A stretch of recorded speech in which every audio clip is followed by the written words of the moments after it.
இந்த பக்கம் ஒபிட்டோ அவனுடைய கடந்த காலத்தை நினைச்சு கலங்கி படுத்துட எட்டியதோ நல்ல வாய்ப்பு என்று சாஸ்கே அந்த கடபாரியை தூக்கிட்டு அவனை கொண்டத்துக்கு வருவான்.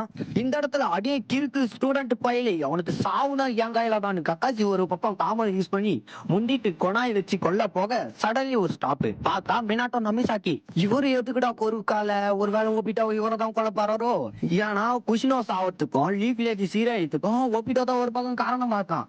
இந்த இடத்துல நானும் மினாட்டோ ஒபிட்டோவை கொல்றதுக்கு தான் அந்த இடத்துல வருவாருன்னு நினைச்சேன். ஆனா உண்மை அது கிடையாது.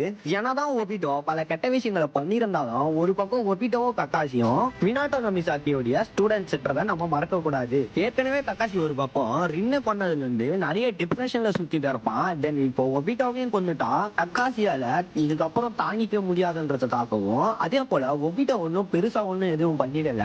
13 வயசுல அவனுக்கு ஏற்பட்ட இழப்பு ஒன்னும் சாதாரணமானது கிடையாது. அதை எப்படி ஹேண்டில் பண்றதுன்னு தெரியாம தான் இவ்வளோத்தையும் பண்ணியிருப்பான். இப்படிதான் மினாட்டோடைய கைண்ட் ஆஃப் நினைச்சிருக்கும் போல. அடே படுபாவி அப்ப எதுக்குடா மினாட்டோ ஒபிட்டோ அந்த இடத்துல பண்ணா?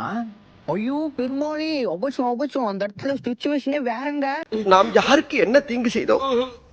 நமக்கு மட்டும் ஏன் இப்படி எல்லாம் நடக்கிறது?